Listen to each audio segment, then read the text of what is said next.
Hey everyone, welcome to the podcast. Before we kick off this week, though, could you please take a moment and subscribe to our YouTube channel and Instagram to get this episode and all the latest episodes? That actually helps us pay for the podcast so that you don't have to. Today, I am thrilled to bring you the author of a book that might change your life. It's actually changed his life in ways he did not expect. Jim Murphy wrote Inner Excellence, a book about performance and living your best life. The book was published 15 years ago. However, it has recently just now become a New York Times bestseller and reached a record number of sales on Amazon. This all came after NFL's wide receiver A.J. Brown was spotted reading Inner Excellence on the sidelines during a game in January and then again during the Super Bowl. Brown went on to score a touchdown and lead the Eagles to win the Super Bowl. That led many of us, including myself, to ask, what's in this book? Today we find out. The author, Jim Murphy, is a former professional athlete himself. His wisdom has inspired professional athletes and individuals around the world to achieve peak performance and live their best life. He joins me today to talk about the tools to train our minds for optimal performance in all aspects of life. Stand by. We're going live. We're going live. 10, 9, going live. 7, 6, 5, going live. 4, 3, 2, 1. Wow, what a ride this has been for you, right? Yeah, amazing. The last month has been what? You fill in the blank. A lot. It's been a lot. Like a lot more, a lot for a person that doesn't deserve any of it. Well, why do you say that? Doesn't deserve it? You know, I think the most that a person can, I wrote about this in The Best Possible Life, that Michael Phelps, you know, he's achieved one of the greatest achievements in sporting history, 23 gold medals. If you were to divide up the percentage of how much can he take credit for and how much does God take credit for out of 100, and knowing there's no right or wrong answer, it's just a thought, you know, problem or question. I think it's 2% is what Michael can take credit for, at the most, 2%. And what happens to the other 98%? Yeah, so God gave it to him. Really? Yeah. That's your belief that it's right. outside of self. And that's what Michael Phelps accomplished. Now, what about me? I've never accomplished anything like that. Well, you wrote the book. Well, you know, hopefully it's helpful to some people. But yeah, I think 2% is the most that I could. Do you mention that in the book? Yeah. Well, that's in the next book that I wrote called The Best Possible Life. Okay. Yeah. Okay. Well, let's stick with this one just for a second while we're here. So A.J. Brown is reading the book on the sidelines of an NFL game, and then not just one game, but then in the Super Bowl. Are you watching that game? How did you find out that he had picked up your book and was getting all this attention? Yes, good question. So I knew that he had read the book at a game. I didn't know he was bringing it to every game. I didn't know he was reading it before every game to get centered and after every drive to get recentered. I had no idea. And so I was actually watching the Penn State Notre Dame bowl game that had already been played. I was watching a rerun of that when this went on, and then I saw my phone and then saw all the messages. So messages from friends and family, or messages? Right, okay. right. Saying what? Yeah, just, hey, you need to check out, did you see what happened? You need to check out this game. I was like, whoa, what happened? Yeah. And you said you knew before, though, that he was picking it up. How did you know that? I saw an Instagram post. A friend of mine sent an Instagram post that said, hey, look at this. He's A.J. Brown's reading your book during the game. And it's like, whoa, that's pretty amazing. Yeah. But there's actually a really cool story that happened kind of leading up to this, or as a part of this, I guess. So that was Sunday night, January 12th. Packers playing the Eagles. And I was in Dallas to lead an Inner Excellence retreat. And I was kind of walking around downtown Dallas on an empty, downtown Dallas was empty on a Sunday. And my mom was dying. She died 4 days later. Oh, I'm sorry. She just died in January? Yeah, January 16th. It's more joy than sorrow, though. I was praying. She was suffering. So I'm grateful for what God did. So, my life was kind of somber and business was kind of slow. And I hadn't paid off my credit cards in January, and which is pretty rare. And I look at this building, this skyscraper, and I think, Jim, would you rather own that skyscraper, paid off, whatever hundreds of millions of dollars it's worth, or would you rather have understood and written The Best Possible Life, this book about the spiritual life? And I thought, actually, I would rather have understood and written the book rather than take the hundreds of millions of dollars.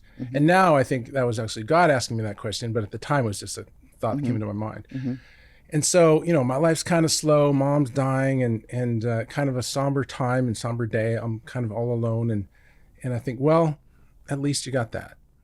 And then 3 hours later, wow, my life changes. We're going to get to how your life changed. But before we get there, we're going to get to the first question that I ask everyone, which it's now about the third question. But what goes through your mind? 10 seconds to air. It really depends on, what I'm doing. So for this, I think the big thing is the culture in the world today. There's so much fear and so much anxiety and so much tension in America and around the world. And there's so much need. And I just want people to know that there's a better way to live. You don't have to live caught up in yourself and your circumstances, because it's the natural default way to live, is to live caught up in you as the center of your life, but it leads to fear. And so when you can, the more selfless you can be, the more fearless you can be. And so I thought of that while I was driving here. To be fearless. Yeah, well, to be selfless and therefore fearless, and the great need that the world needs these ideas. You were a pro athlete. You were in the Cubs organization. What went through your mind before you got up to bat? Well, I wish I knew inner excellence back then. The challenge when you're a pro athlete is your design. Obviously you're evaluated based on your results, but to get the best results, you need to be fully present. And ideally, as we wrote about, you can read in Inner Excellence, to be fully engaged, heart, mind, and body, unattached to what you're trying to do. It's hard to do when everything, everyone around you is like, the only thing that matters is your results. And so when I was a pro athlete, I was kind of beginning these ideas, but I worked hard to focus on my routines and things that I could control. And so, and one of those things now, anytime I do anything, whether it's pickleball or ping pong or anything, I think it's one of the most powerful mindsets is, why am I doing this? Why are you doing what you're doing? Why am I doing this? And what is the end result, or the end goal rather? And if it's a game, then you're doing it to feel alive, aren't you? Isn't that why you're playing a board game or playing ping pong or doing your work? Isn't it to feel fully alive? And if that's the case, then gratitude should be a central part of that. What mistake do most people make though with that? I feel like a lot of people go into that and say, to win. Right. Yeah. So everybody wants to win, and the problem is it's winning is a past future thing, and it's largely out of your control. You can play your best and lose, and play your worst and win. And so winning is not a good barometer. It's a poor barometer, and yet it's the main one that most people use. Like getting better. Inner excellence is about getting better every day, and there's getting better at your skills in your work or your sport, and that's obviously part of it. But that's the least important part, because you're never going to get as good as you can be just focusing on the skills. You need to develop your heart and your inner self, your inner world. Yeah. Because you can be the best athlete or the best interviewer or the best executive or merchant in the world, but if your inner world is filled with anxiety and fear, you go out into the world in weakness. And you could have 1 million followers, but if your inner world is not filled with peace and joy and inner strength, then it's not a strong place to be. But if your outer world is in shambles and your inner world has that stability and that foundation, then you go out into the world in strength, no matter how crazy the outer world is. One of the most interesting things that I have found in the book right here is, you just touched on that, is that inner world. A lot of people talk about success. A lot of people will talk about, this is how you have a great performance. This is how you do. But not a lot of people talk about that inner strength. Why do you think that is? Why are we missing that? I think it's hard to understand, well, how do I gain inner strength? It's kind of very... you can't measure it, maybe. Yeah, hard to measure. Yeah, it's hard to measure. Yeah. And I think, when I was in the desert and spent 5 years full-time writing and researching inner excellence, one of the things that I realized is that your heart is the key to your life. We're far more than thinking machines. We need to get to your subconscious mind and your heart, your spirit, your will. And so then when I first realized that, maybe a couple years into the research, I was like, okay, well, now what?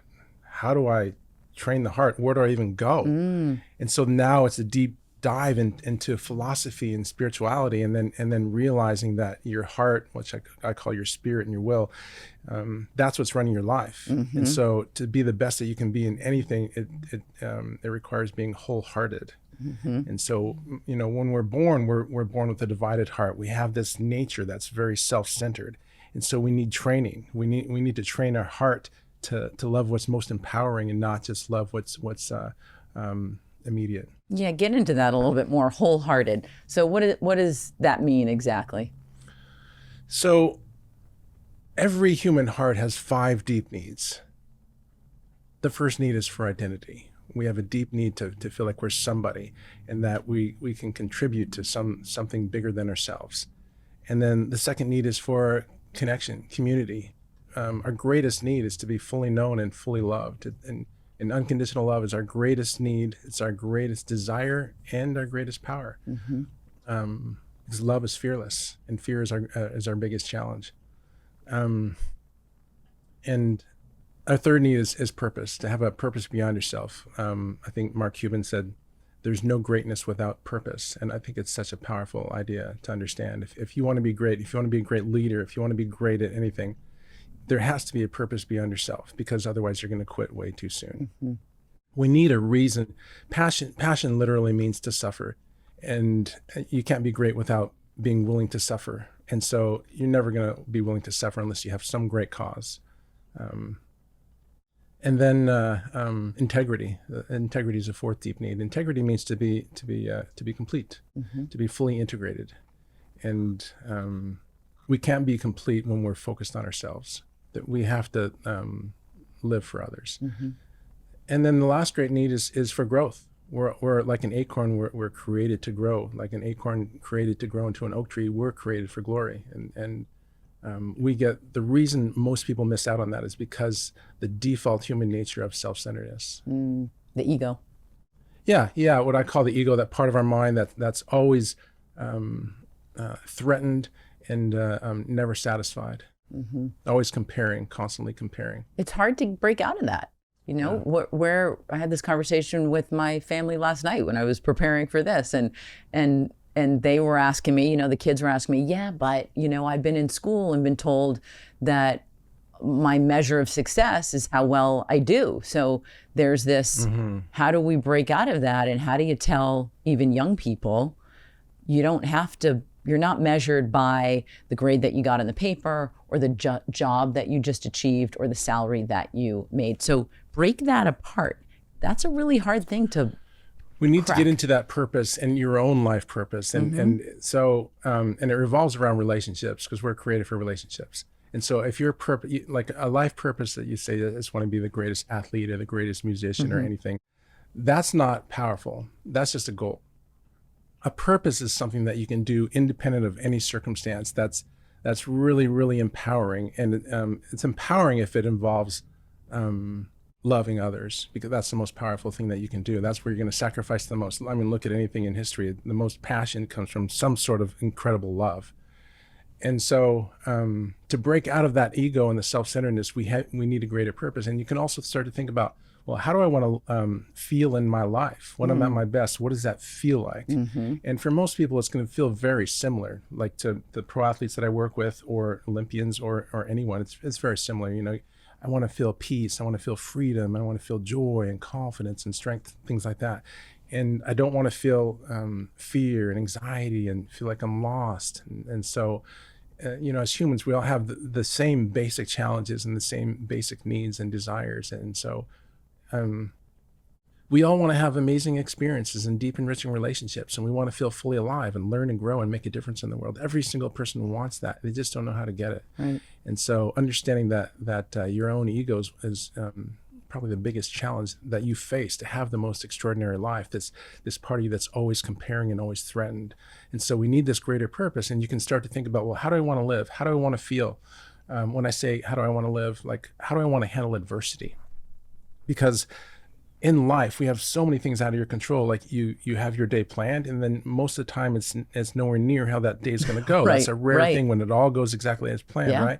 And so we often judge it. When I say judge, I mean lay down a negative verdict. And so when we use that, create that negative energy to lay down a negative verdict on a circumstance that we don't know, we can look at the worst thing that we think has ever happened to us, and it could be the very best thing. And so that's important to remember. So saying that when you judge even your day, you're saying even don't even come into your day with judgment. Yeah, for sure. So the three biggest challenges that we faced in general, as part of that ego-driven mind is overthinking and negative or judgmental thinking, laying down a negative verdict when we rarely, if ever, have all the information about a circumstance. Like I said, it can, the thing you think is the worst thing that could ever happen to you, it could be the very best thing. And self-consciousness. So that's number three. That's what are people going to think if I screw up? And if you want to be great at anything, you have to be willing to fail. And if you want to be really great, you have to be willing to fail in a great way. So should we start with the purpose? Should you throw out purpose and then get into letting go of those other things? So for example, if I use tennis because now I play a lot of tennis, and let's say you have a tennis game, right? You want to win. I've let go of that because I've found that does not bring me success when I'm focused on winning at all. Right. It's just not even close to, in fact, the opposite happens, right? Right, very common. Yeah. So my purpose is, now I think my purpose is I want to go out there and I really want to have fun. I want to connect with my partner, and I want to leave this day feeling good. That's my purpose. That's very powerful. And so focusing on that, you can even strengthen that idea, that mindset, by saying, what about my opponent? Who is my opponent? Are they my enemy? Are they my obstacle? Or I like that. Are they my partner? Are they my partner in the dance? Yeah. If you see the opponent as your dance partner, like Phil Jackson shared with us, now we've got a whole different story in your mind. And so if you want to be great, and I think one of the most powerful, like the inner excellence mindset is I compete to raise a level of excellence in my life, to learn and grow in order to raise it in others, including my opponent.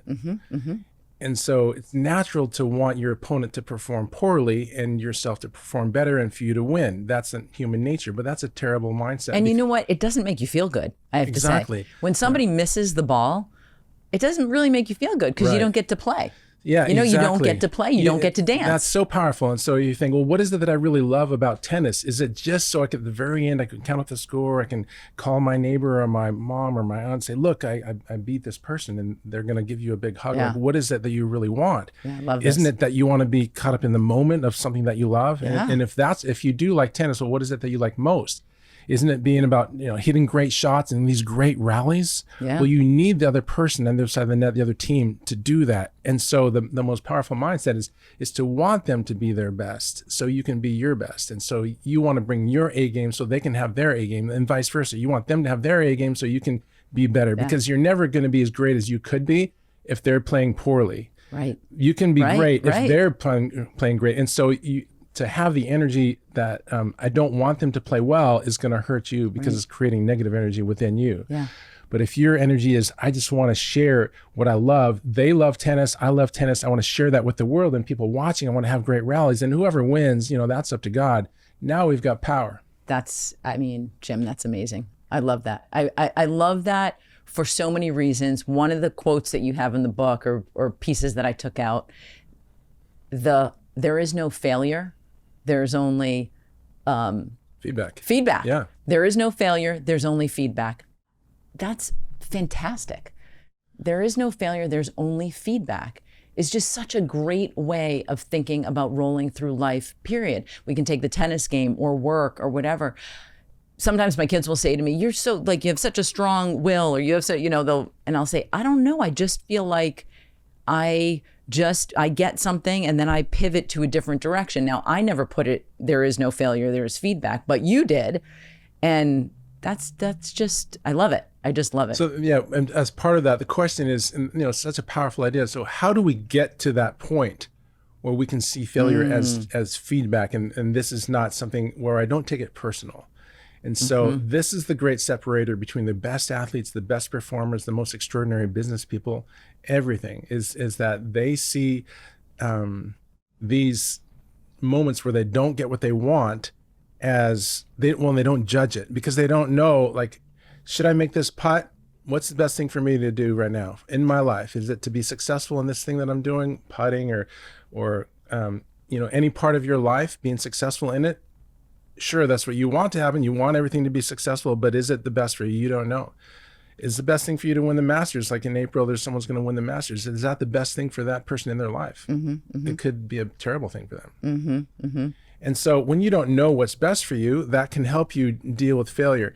And also realizing that the most extraordinary lives are like artists, that it's not about the outcome. That's for the fans. That's for the people to enjoy or boo or cheer. And you want to help them feel alive by creating this art. But the true artist is selfless. And so it's not like, look at me. Like when you see great art, are you thinking about the artist?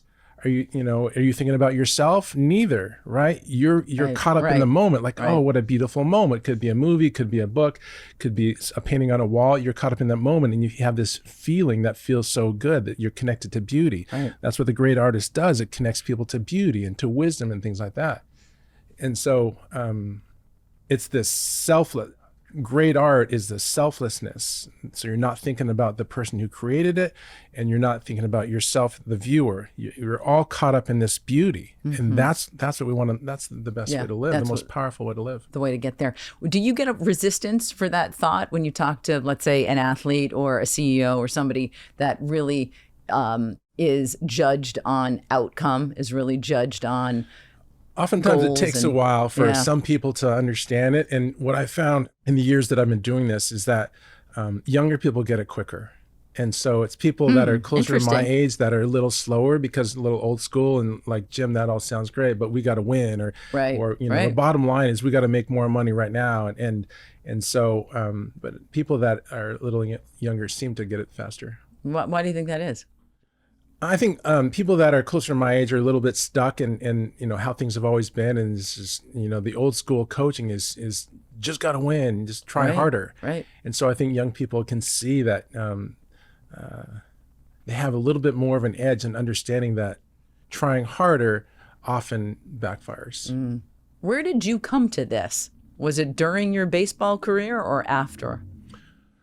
Well, when I was a teenager, I obsessed about being an NFL superstar or NBA or Major League Baseball. And then in high school, my coach told me about sports psychology. And so I carried this book around with me everywhere for years and years. I still have it. It's called Mental Toughness Training for Sports by Dr. Jim Lair.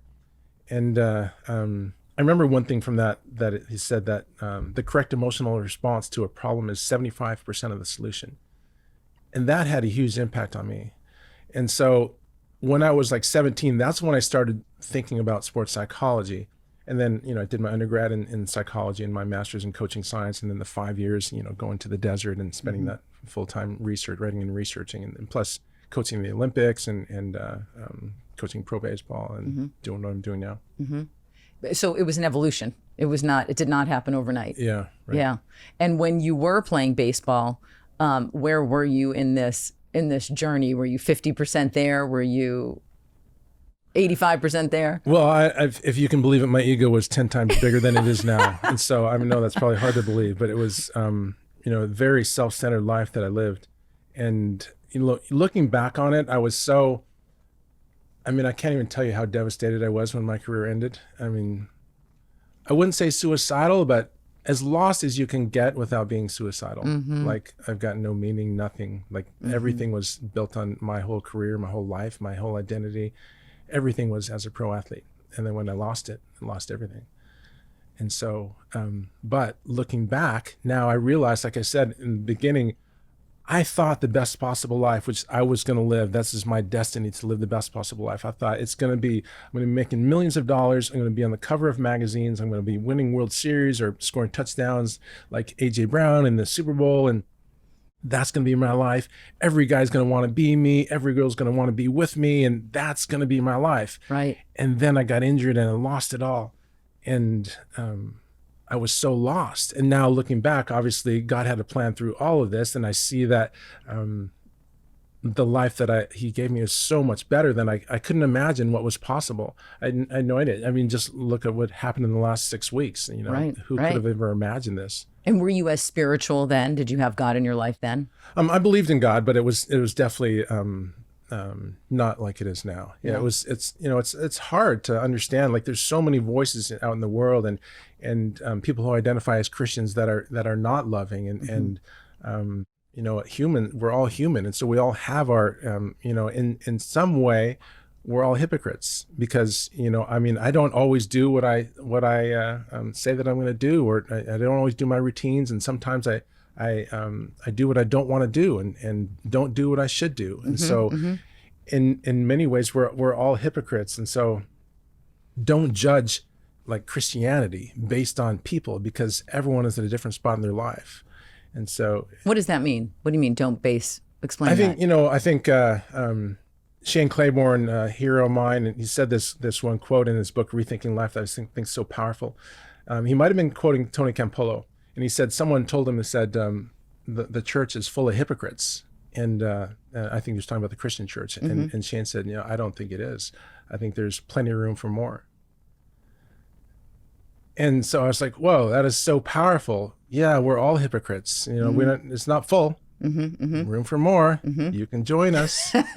Yeah. And I think that's so true, is that because I think a lot of people look at Christianity and they think, you know, if that's what Christianity is, that person there who in my mind is hypocritical, I don't want anything about it.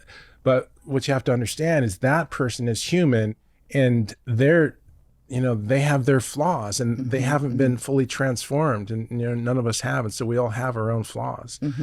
And so don't look at people's actions to say, okay, am I going to join this idea? But, you know, look at love, and look at what it feels like in your heart when you know, pray and say, hey, you know, God, reveal yourself to me, and see what happens. What's your daily routine like? You said you don't always stick to it, but what's the goal or the purpose? Yeah, that's a great question.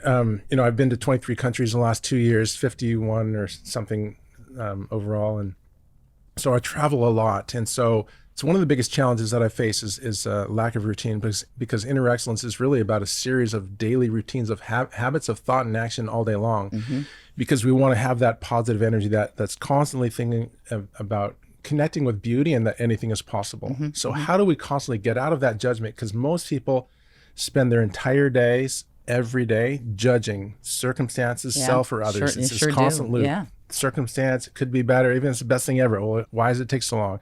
Or, you know, self, or, you know, it could be how I'm dressed, or what people think of me. And it's this endless loop of judgment. And that's what the biggest challenge that hurts us.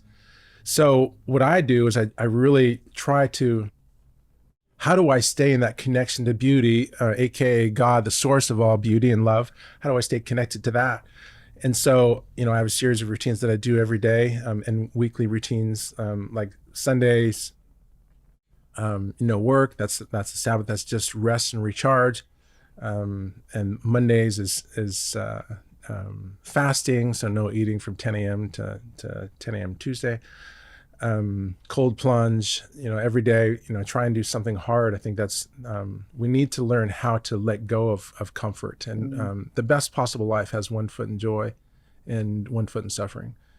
And so American culture, or Western culture, says the best possible life has one foot in joy and one foot in happiness and one foot in trophies, and you know, that's all. That's all I want. I just want to happen. I just want to feel good. We don't want to feel uncomfortable. And the problem with that is that's not how the universe is created.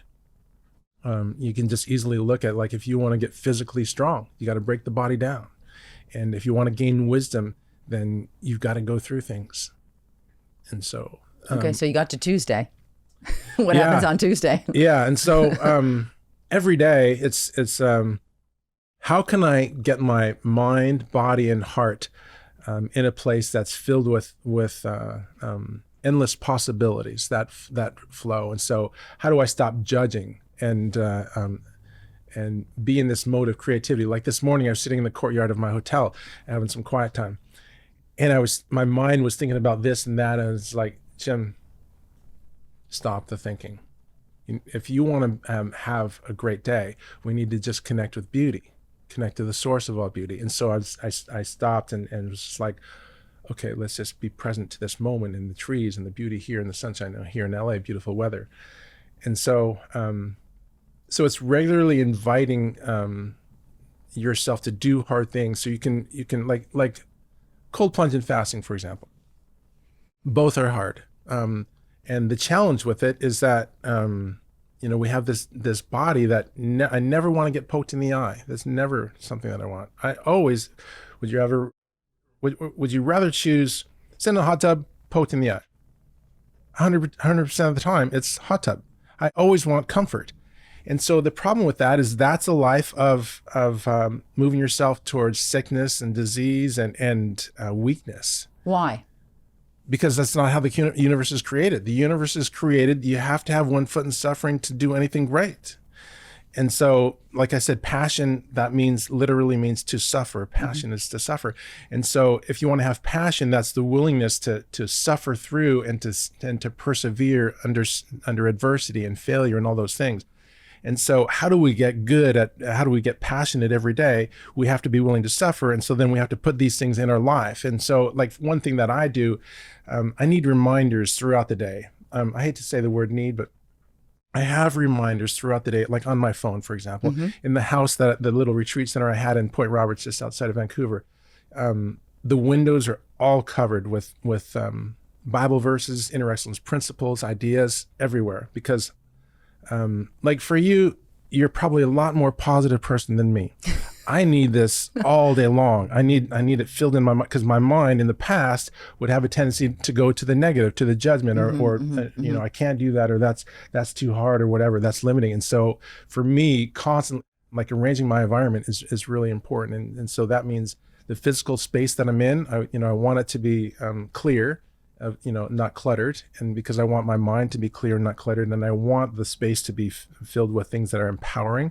And you don't need a lot of money to do that. Like just have the books in your shelves be ones that are empowering, and have like there's this funny story that I years ago I had these roommates, and I told them that, like, the People magazine, that's how Princess Diana got killed, like the paparazzi, right? And so one time they put a People magazine under my pillow at night, and so as a joke, but constantly trying to keep myself away from this gossip and things that are going to take me towards the negative, and constantly listen to podcasts and have people around me that are empowering. But that's because that's what you need. You're saying that not everyone has that same threshold of Post-it notes everywhere or things that they need everywhere. I think a lot of people wouldn't need as much as I do, for sure. I think there's people that are more motivated and have just a better system than I do. So what I'm trying to understand right now is that balance between suffering and pleasure, because when you say, sure, everyone would rather get into the hot tub than have their eyes poked out, are you saying you should do the cold plunge before you do the hot tub? Like if you're seeking pleasure, should you be also seeking suffering? Yeah, there definitely needs to be a balance. For example, when I think of pleasure, I think of vacation. I wrote an article called How to Be on Vacation. So what most people do when they go on vacation, what are they doing? They're seeking pleasure, right? And it's really kind of an escape. Most people, I think it's very common anyway, to go on vacation to kind of escape their lives. I don't want to think about work. I don't want to think about anything. I just want to go to the beach with my book and play tennis or whatever. I just want to have fun. Very common, and also a big mistake. The most powerful way to live the most extraordinary life is to when you have these opportunities to get away, to empower yourself, not escape from yourself. And so how do we empower ourselves? Well, that's when we think deeply about our life, to simplify your life, to figure out, what is my life purpose? What am I created for? What is the universe or God asking of me? Why am I here? And then to focus everything into that. And then, because most people don't have a clear life purpose, so they're going to get scattered. And anxiety is mine with too many thoughts from too many concerns. Right. And why do they have that? Because they don't have a clear life purpose. So then, okay, what about that? What about that? Okay, that sounds like, what is that person doing? And so that's what happens. And so anxiety is such at an all-time high now because there's so much coming at us from social media, Right. 24/7, all these things. Absolutely. And without a clear life purpose, you're gonna, like, here I'm in LA and I'm like we're on Melrose Avenue, and I'm thinking about all these, like, wow, this is epicenter Hollywood of entertainment in the world. And, Anxiety. and I think, well, if I lived here, I could easily get caught up in, oh wow, Oh, yeah, this you is- can. What about this? What about that? And I was like, man, I got to be really careful just Yeah, being here for the yeah. weekend. It's that distracting. I don't get distracted, right? So interesting. We're talking about vacation. You bring up a good point. Vacation can also be very stressful. And I think Right. you're touching on the reason of why. You could have a vacation plan, and particularly for me, I like my vacations to be active. I don't want to sit, and I don't like that. I usually use it for deep thinking, time for other things, hiking, doing something kind of straining. I love that. But I want to dive into that for a second, because I do think you touch on something about how we use our free time. We're escaping from our life that's hectic to then go and not think about anything. And it seems like both of them aren't working great. Right. So Right? what happens Like- in vacation is it's very common. I just want to be happy. I want my vacation to be pleasure. I've saved up all year, whatever. And so I want this to be really good. And in their mind is happy. And so happy is these good feelings Yeah. based on what's happening. Happiness is a positive temporary feeling based on what's happening.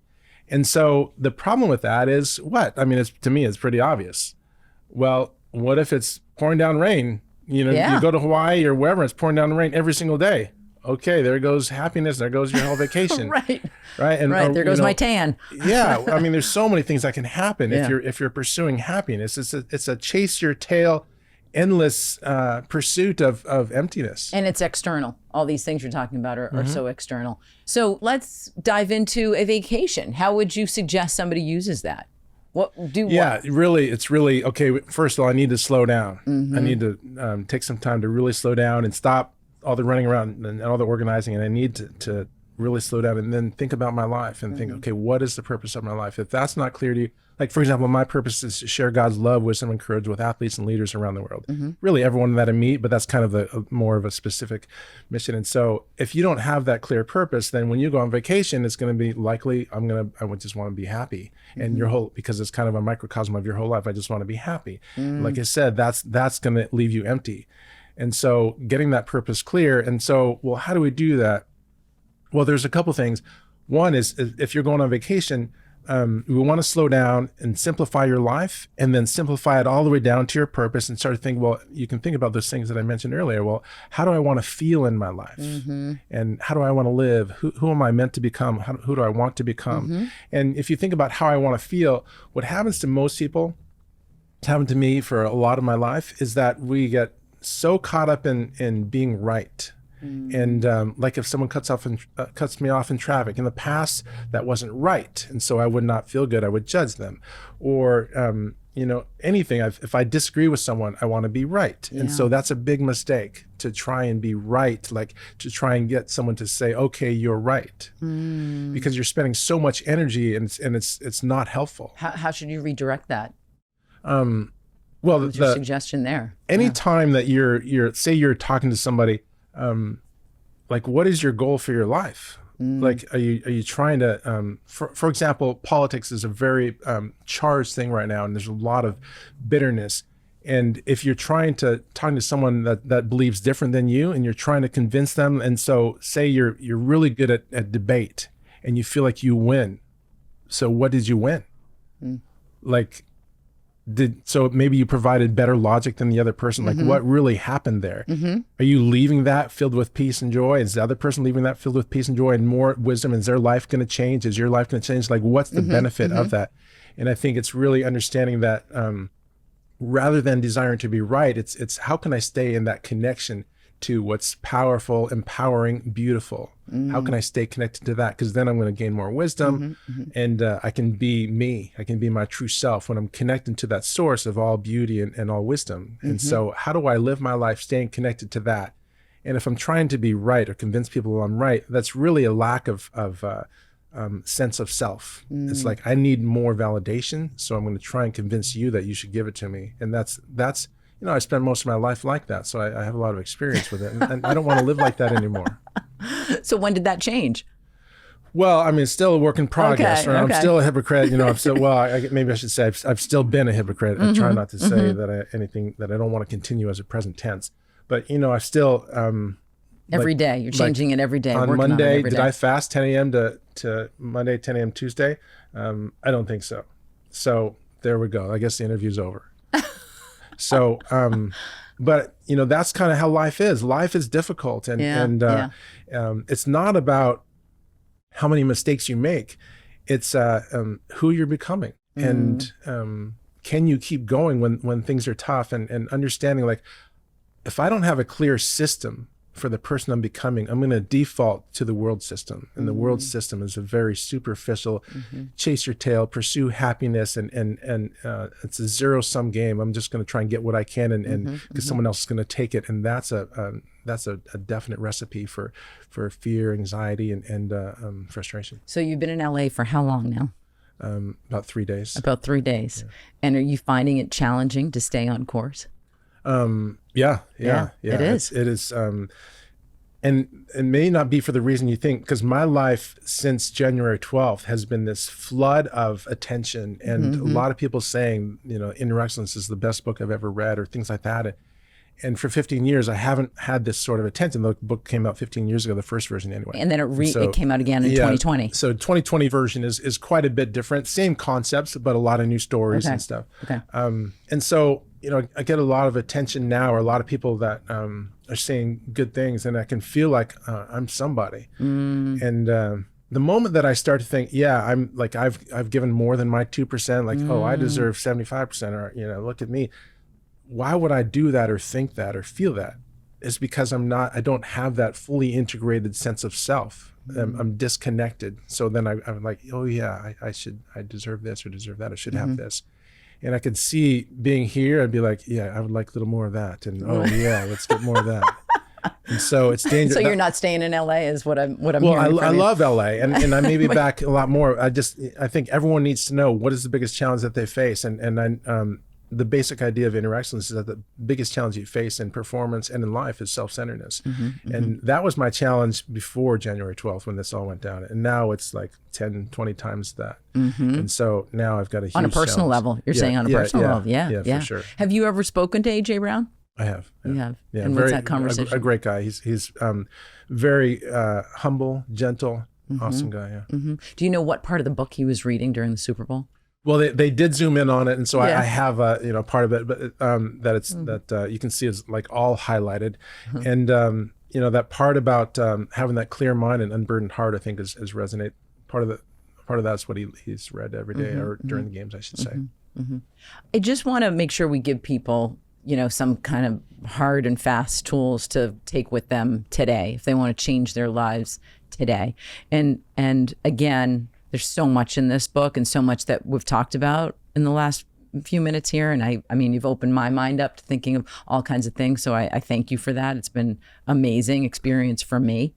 And I work with people with performance and mindset and all that. But the biggest thing to me that I notice that you say is, it's not just about achieving that goal, or that, in performance is having a really good performance and then feeling okay about it. What I like that you're doing that most people don't do is you're saying it's not just about your performance at work or whatnot. It's really also about how you roll through life. And a lot of people see those as two different things, meaning I can go to work, I can do this podcast, and then I can put everything down and say, okay, I'm done. And what I hear you saying is, no, you're never done.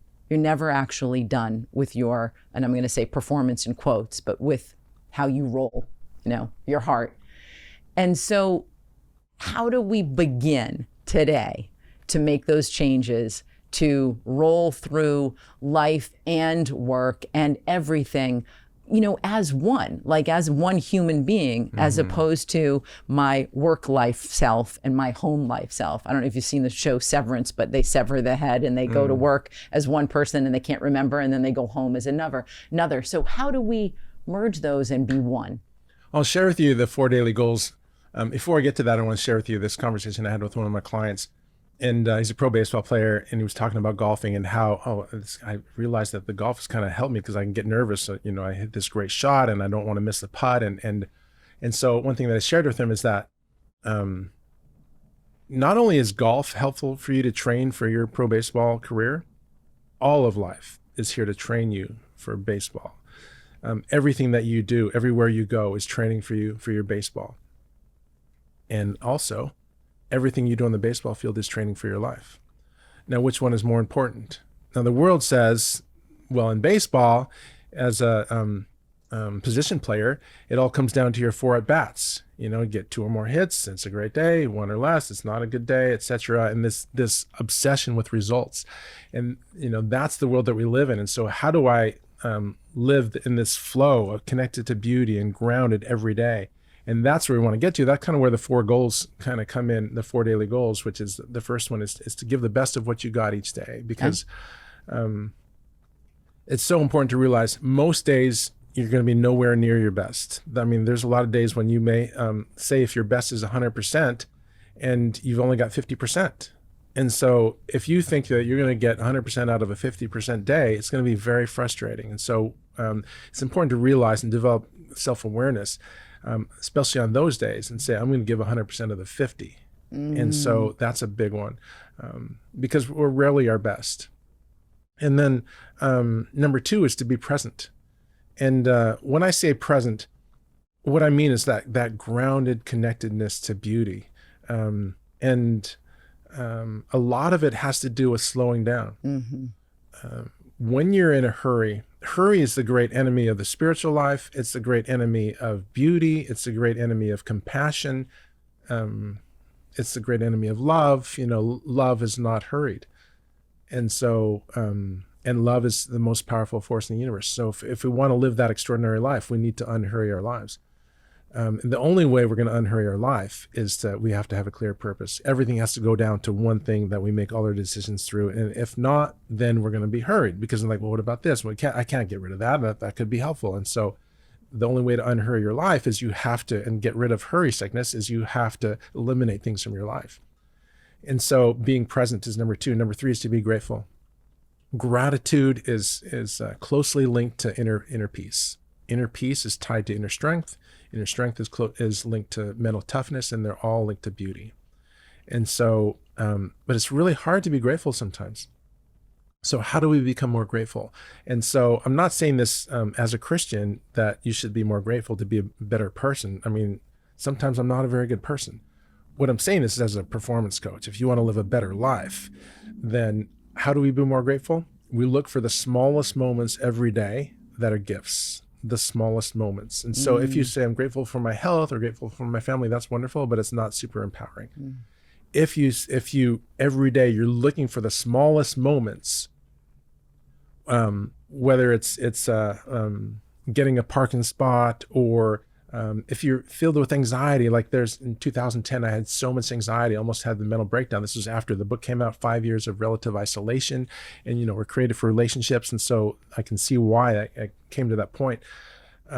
Sorry, what was I saying? You were getting onto the you're number 3 of being grateful, and you're giving the example of grateful. Yeah. Okay. Thank you. So gratitude, every day, going through your day, I want 3 going to go through your whole day and look for at least 3. I mean, there's probably 100 at least every day. Specific moments. The smaller the moment and the specific moment, the better, because your subconscious is going to be able to, it likes pictures. And if you can give it a picture every day of multiple moments, it's going to see them more and more. Now, remember what I said. So the gratitude is linked to inner peace, which is linked to inner strength and mental toughness and joy, beauty. And the last one is to focus on your routines and only what you can control. So that's the 4th daily goal. And your routines, like I shared earlier, inner excellence is a series of habits of thoughts and action every day.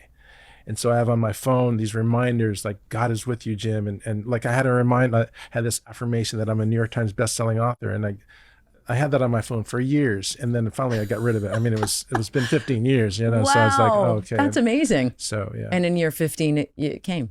Yeah. Amazing. Okay. So the 4 are, the first one is give 100% Of what you got each day. of what you have. So if it's at 50, you give 100% of that. That's 50. right. Number 2 is be present. That's right. Yeah. Number 3 is gratitude. And number 4 is Focus on your routines and only what you can control. focus on your routines. So developing and your only routines what is you so can control. important. Like, what do I do when I wake up? Like, first hour of your day. We don't want to be making any decisions the first hour of the day. It should be ideally scripted. That's the goal every day. Because you know what your life purpose is. So we want to use music to start your day. Music is so powerful. We want the music lined up with your purpose. So we want the words coming into your mind every single day of the person that you want to become. And then getting good feelings lined up with your purpose, because beliefs are what's running your life. And so we want to get those feelings and those words lined up with what's possible for us. So music, a big part of that first hour, along with having some quiet time and connecting with God and beauty. You also talk a little bit about perspective. I just want you to touch on this, because you can agree to these 4 goals daily, but if you're out of line in some way, it's going to be hard to get started with any of these. So if my number 4 is my routine, I know what I want it to be, but I never get there because I'm kind of, I don't know, I got to get the kids off. There's a lot of stuff I got to do before I get to my routine, because it's easy to say my routine is, I drop off here and then I go to work and then I go, that's a routine, but that's not the kind of routine you're talking about. Yeah, so we want to get 1% better every day. Don't think that you're going to be, have this life of inner excellence every day. Like, if you followed me, you'd be like, Jim, that's not very inner excellent. And be like, well, yeah, I need to get better. I'm working on it. Right. And so every day is working. Can we get better? And learn not to be so hard on yourself. Can I get a little bit better today? And some days are not going to be good. Some days are going to be terrible. And so it's really eliminating that judgment from your life. Right. And if you can be 1% better every day. Yeah. Imagine. I mean, that's really powerful. Right. And really understanding that some days are not going to be good. And I didn't get any better today, and that's okay. I usually say anything I didn't ask you that you wanted to touch on. As you know, as I shared, my life's changed a little bit now. And so I really want to share this message of God's love around the world, and that selfless is fearless. And it doesn't matter what you believe. We all worship something. And so I want to help people understand that one, that you're worshiping something, and whatever that God is, whatever is at the top of your list, that's your God. And I want to help you make sure that that's very empowering. And so most of my life, it wasn't empowering. I was like worshiping success and popularity and just want people to love me and I was chasing my tail, and it was this endless pursuit, and that was leaving me empty. And so I want people to know that there's a far better way to live and to love. Jim, I can't thank you enough. This has been such a pleasure for me. I have learned so much. I am ready to kind of reset a few things. I'm not going to share them with you right now, but they'll be resetting. And this has just it's been a real pleasure to talk to you. Thanks so much for having me. But you know what? More than I expected. So I really love that. Not that I had a bar that was in a certain place, but I think I didn't have an expectation. I was really curious as to who you were and what you were all about. So this has been really enlightening and refreshing. Thank you. It's been an honor. Thank you.